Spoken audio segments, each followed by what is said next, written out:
Hi, I'm Arnesh Ghose, and one of my stories, The Bus Stop, was in the compilation Not Like Most Young Girls. I think that this was definitely a very, very important journey that I had in the recent couple of years. And the very interesting bit was that what I thought would just get over in a day or with just a submission of a story continued almost across a year.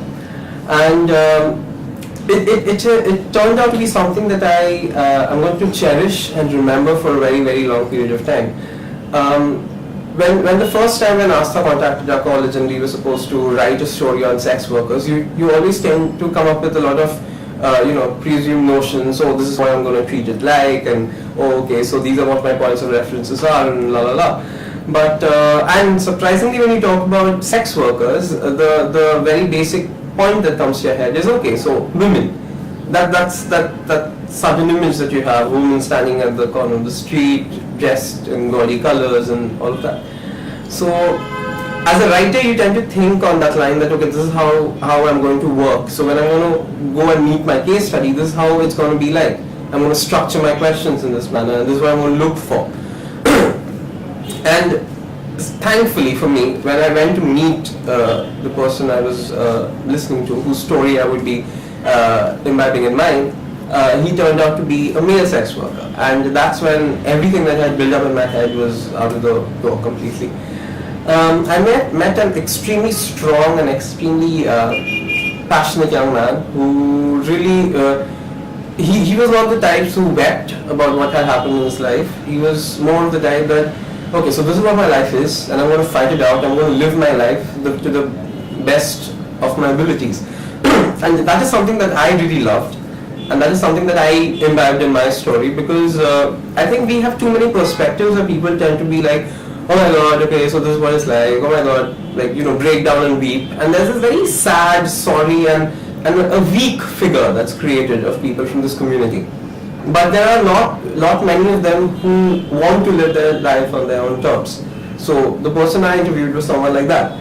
And that is how my story started happening. It's about this guy, a male sex worker who stands every night at a bus stop.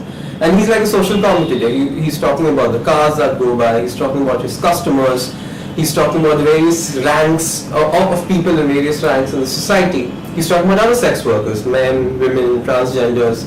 And he brings about this two-facedness, this hypocrisy that exists in Indian society. And he says that, hey, if you guys have so many problems with us, if you guys say that we are bad or dirty or we need to be ostracized, don't come to us. Like in economics, you have demand and supply, so don't keep a demand for us, we won't exist. But don't, ban us, don't continuously keep criticizing us, but every night jump into our beds. That does not make any sense. So that is the picture that he puts forward through the kind of person he is, and that is what comes across in my story. And it makes me really happy because I get to be someone who gives voice to those people in our society who generally don't have it.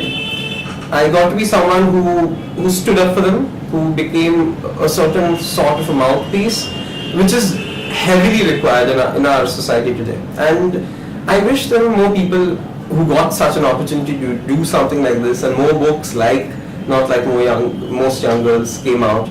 May this book be read by a lot of people, because at the end of the day we are just human beings. People have landed up in different circumstances due to a variety of reasons, and we need to stop judging and we need to start accepting. Acceptance is the basic thing and first and primary thing that this country needs. So yeah, it's been a lovely journey.